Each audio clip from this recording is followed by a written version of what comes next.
Hello, morning to you all, dear friends and subscribers of Cricket Happenings. Welcoming you to a wonderful and a very sensational Cricket Happening show today, as host Australia and co-host New Zealand clashed in one of those fixtures, which was going to be the tournament of the match of the World Cup, and definitely I would say it definitely turned out to be a match of the World Cup, as it was a very, very close encounter, and Kane Williamson, of all persons, with the company of tailenders, even though Australia put up a paltry total of 151 all out, New Zealand had to really work for it, barring McCullum. It was Kane Williamson keeping a cool head and seeing that the tailenders were there for company. He knew, it was probably surprising for everybody, but it was absolute, everybody, the match was on absolute tenterhooks when New Zealand actually won in the 24th over, but everybody at the ground were in tenterhooks because the match went down to the wire with only one wicket remaining, and Kane Williamson, of all persons, smacking a straight six over the bowling of Cummins, the pace bowler, as he went on to smack him over his head for a six. And while running itself, Williamson was celebrating, and New Zealand had finally won all their matches in this World Cup.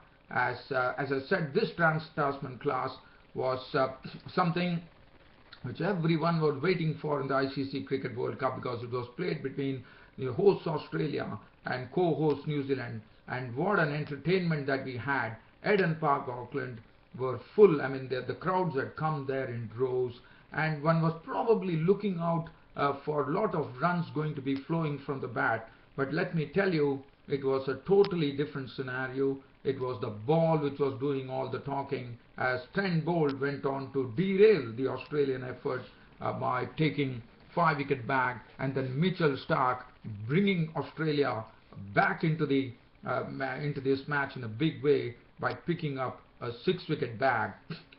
And finally, it was New Zealand who won the match by 1 wicket with lots of overs to spare, but the important thing was they had lost 9 wickets. Well, that is a match which I'm going to talk about, and I'm going to be talking about it in greater detail in this Cricket Happening show of mine. But one more match happened, but that was an absolute tame affair, as United Arab Emirates could only put 102 on the board, and India polished off that particular match, in the sense that they won by 9 wickets, and it was an absolute breeze for India. Well, so India have also won all their matches that they've been playing the World Cup. So the World Cup is really hotting up, one could say. So let's have a look at the Australia-New Zealand clash. The Trans-Tasman clash. This was played for the Chappell-Hadley Trophy, one could say. And well, the Chappell-Hadley Trophy was won by New Zealand yesterday, as they won this one-off match against their host. So co-host winning, New Zealand winning against host Australia in this World Cup. And well, as you know, New Zealand and Australia have been touted to be the favourites as far as this World Cup is concerned. But yesterday was a different fare dished out altogether. But one never thought that probably this match will go to such lengths where the match will actually go down to the wire. But as I said, the ball belied all expectations, and the ball dominated the bat. Well, as far as Australia were concerned, Australia won this toss. And for Australia, the good thing was that Michael Clarke was the Australian captain, and he was playing his first match. So starting off, Aaron Finch and David Warner. And Aaron Finch, right there, I think both the teams had decided that they are going to be pretty aggressive. As I said, it was short boundaries. A lot of talk was going on since the short boundaries. There were going to be a lot of runs coming from the bat. Yes, the runs did come with Aaron Finch and David Warner opening the innings.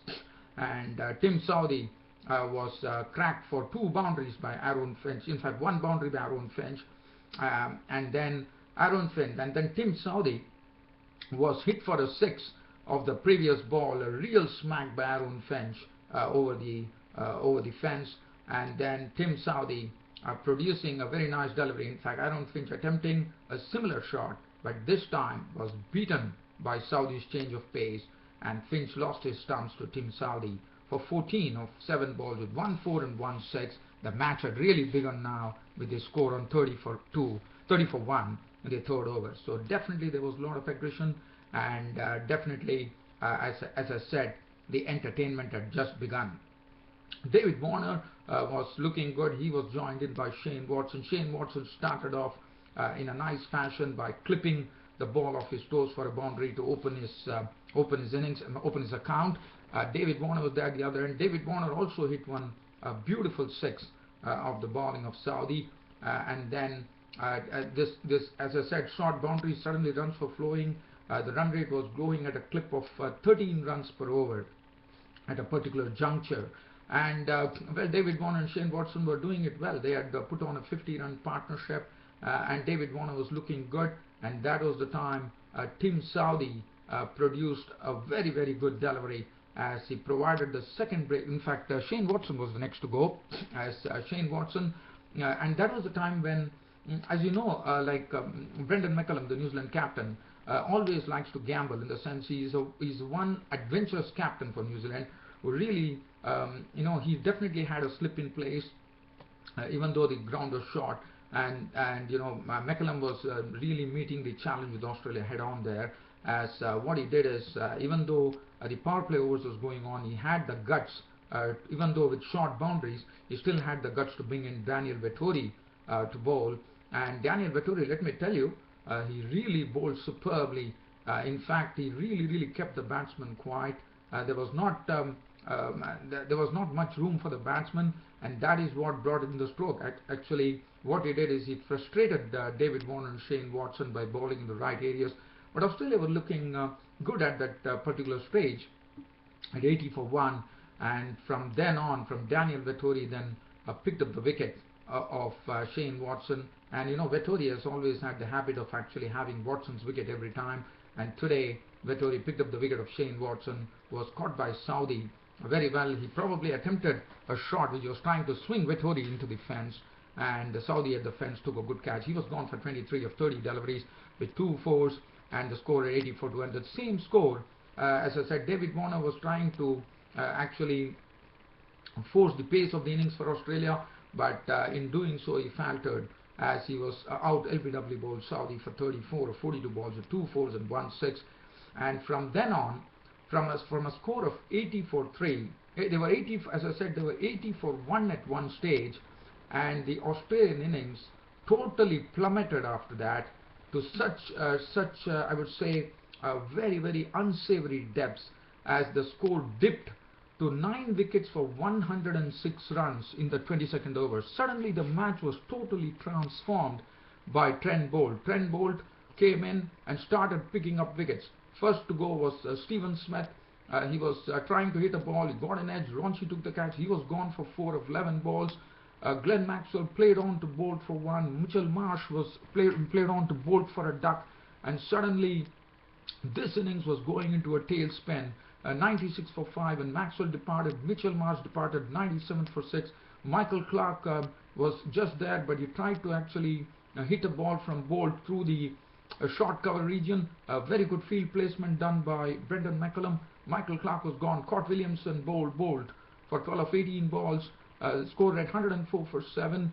And then Mitchell Johnson, I thought, was not a good stroke under the circumstances. He could have really given some company there to Brad Haddin, I suppose, but Mitchell Johnson, trying to move away from the stumps and trying to clear strokes, ended in the hands of Williamson of the bowling of Boult for 1, and Boult had totally bolted the Australian innings when he went on to clean bowl Mitchell Starc for naught, and Trent Boult had already taken 5 wickets by then, and the Australian innings was absolutely in shambles at 106 for 9. In fact, just imagine, the score was 80-1 when Shane Watson and David Warner were at the crease, and that was in the, I would say, in the 13th over. And after that, the Australian innings totally plummeted, and they were up into the depths, into the deep sea, I would say, at 106 for 9. But then one was probably looking with Brad Haddin still there. Probably one thought that they would try to play out the 50 overs, but that was not to be. Even though Patrick Cummins, I thought, did well with an unbeaten 7 of 30 balls, but for Australia, I thought really some face was saved by Brad Haddin when he scored 43 runs for 41 balls with 4 fours and 2 sixes along with Patrick Cummins, and the score. And finally, Australia were all out for 151 when Brad Haddin was a victim of the bowling of Anderson, and this partnership was pretty good because it actually added 45 runs for the 10th wicket to save some face for Australia and at least try to defend a paltry score. In the end, I thought it really mattered even though Australia lost. So 151 all out Australia. And as far as the bowling was concerned, well, Trent Boult, what a bowler and what a combination Tim Southee and Trent Boult are turning out to be. Tim Southee was extremely costly, but he provided the breakthrough. 9 overs, no maiden, 2 for 65. Trent Boult absolutely on the money, and what a vigorous second spell he bowled. In fact, he bowled pretty well throughout. He was absolutely consistent with his line and length. 10 overs, 3 maidens, 27 runs and 5 wickets. Daniel Vettori did his bit. 10 overs, no maiden, 2 for 41. Adam Min bowled 3 overs, none for 6, and Corey Anderson 2 balls, just bowled 2 balls, gave away 6 runs and 1 wicket. Let's have a look at the New Zealand card. Now, New Zealand started off in an aggressive fashion with Martin Guptill smacking a 6 of the very first delivery. Brendan McCullum also doing the same, and suddenly that probably New Zealand had decided that they are not going to take things, in the sense they are not going to really wait for anything, and they are going to probably Brendan McCullum had decided that he's going to do to Australia what he did it to England. And yes, definitely the signs were there as Martin Guptill and Brendan McCullum were hitting boundaries. Especially Brendan McCullum was hitting a lot of boundaries. He was hit on the, I thought, on the elbow by Mitchell Johnson, but that didn't really matter. He went after Johnson by depositing him for 4s and 6s with customary regularity, and Johnson was really taken apart by Brendan McCullum. If you look at Mitchell Johnson's figures, it was totally ruined. 6 overs, 1 maiden, none for 68. And Brendan McCullum kept on swinging his bat. He was not afraid to come down to the pace bowlers and hit them absolutely hard into the fence or over the fence. Martin Guptill was the first victim as Mitchell Starc gave them the breakthrough by picking up Martin Guptill for 11 of 14 balls with 1 4 and 1 6, 40 for 1 in the 4th over, and New Zealand had definitely started the 5 overs there with the help of Brendan McCullum. Brendan McCullum then also, I thought Mitchell Starc was the only one who really bowled with some respectability to Brendan McCullum, and as I said, Johnson was the maximum runs that Brendan McCullum scored was taken on the bowling of Johnson, and Brendan McCullum was looking pretty dangerous at that particular time. With the score rating 78, they were going at a clip of 11 runs per over, chasing such a paltry total. And finally, what a relief for Australia as Cummins came in with his pace. He bowled Brendan McCullum. Brendan McCullum trying that shot after reaching his 50 of just 24 deliveries with 7 4s and 3 6s. Tried to slam a ball through the offside, Starc taking the catch. He was gone for 50. The score at 78 for 2. And a similar situation to what Australia faced. New Zealand were looking pretty at 78 for 2. And once Brendan McCullum departed, the innings totally went into a real tailspin like what Australia did.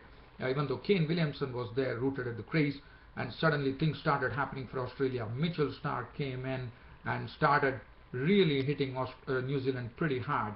First, he made Ross Taylor play on to him for 1, so he was gone for clean bowled by Starc for 1. Grant Elliott was sent back, bowled by Starc for 0, and the score read 79 for 4. Anderson came in and played some strokes to make 26 of 42 balls with 2 4s and 1 6 before Maxwell took his wicket.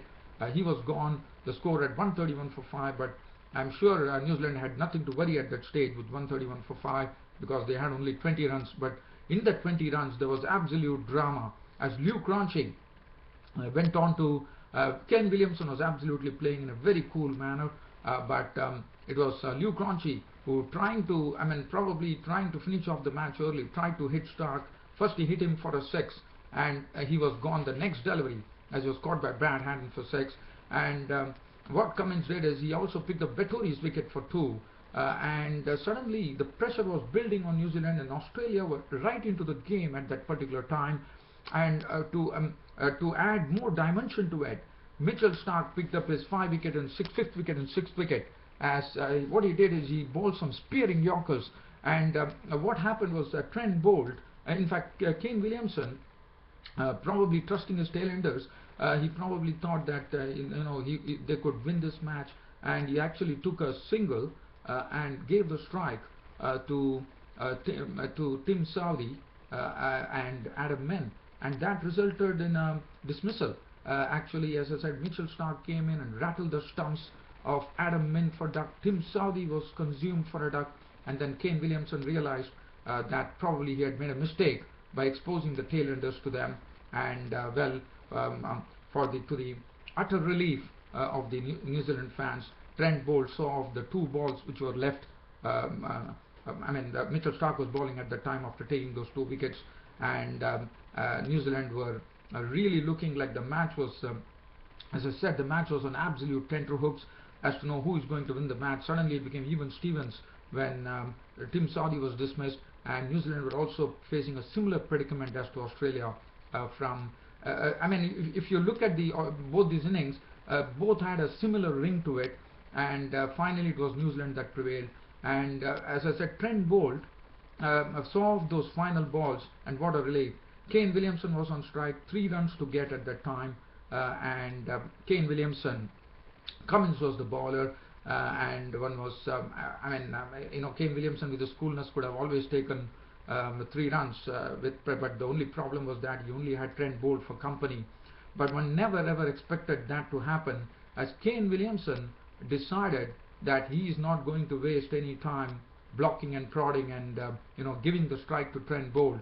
What he did is he took it upon him, and one probably would have never expected Kane Williamson, such a classical, orthodox and a sedate player, to do that. But well, I would say Kane Williamson took the gauntlet, launched at Peter, and with 3 runs required, and as I said, Cummins was bowling his first over, and the very first ball that Cummins bowled, Kane Williamson gave him a real smack as he put all his power into that and smacked, to the delight of the New Zealand spectators there at Eden Park, Auckland, and to the disappointment of the Australian camp, as he smote a 6 of the very first ball as he hit Cummins as if he was a spinner over his head for a 6, and that was it. In fact, Kane Williamson was celebrating as he knew that that ball had sailed over the fence.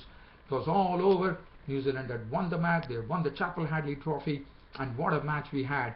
Finally, Kane Williamson with a cool head, remaining unbeaten on 42 balls with 5 fours and 1 6. Trent bowled was not out on naught, and New Zealand had finished off the match, and Kane Williamson had taken New Zealand over the finishing line, and New Zealand won a very, very close encounter by 1 wicket. They took the Chappell Hadley Trophy, as I said, and the co-host winning the match. And as far as the bowling was concerned, Mitchell Johnson, 6 overs, 1 maiden, none for 68. As I said, his bowling figures were absolutely ruined. Mitchell Starc, and was ruined by Brendan McCullum in particular.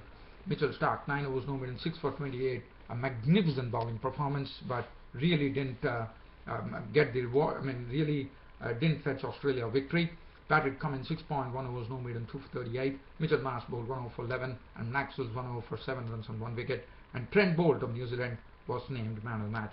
What a sensational match we had here. So let me just skim through the India-United Arab Emirates match here.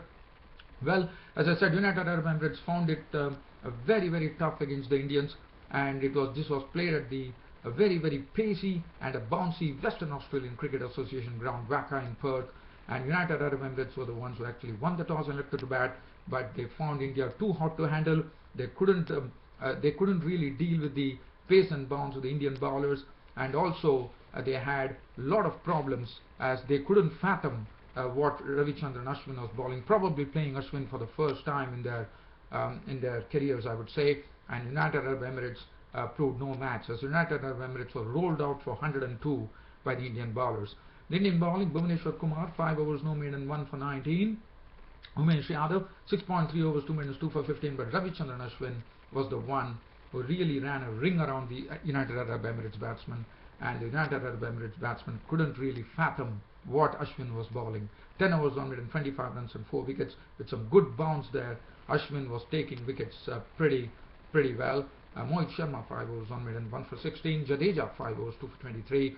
United Arab Emirates, well, Shaiman Anwar, who hit a century, maiden century in the World Cup, was the only one who offered a semblance of a resistance, making 35 or 49 balls with 6 fours.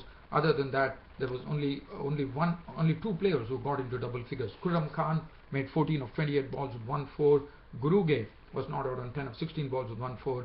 Other than that, it represents a phone number, as Amjad Ali was out for 4, Berengar for 4, Krishna Chandran for 4, 7 to Swapnil Patil, 2 to Mustafa, Amjad Javed made 2, Mohammad Naveed was out for 6, Takir, the captain, was out for 1, 102 all out.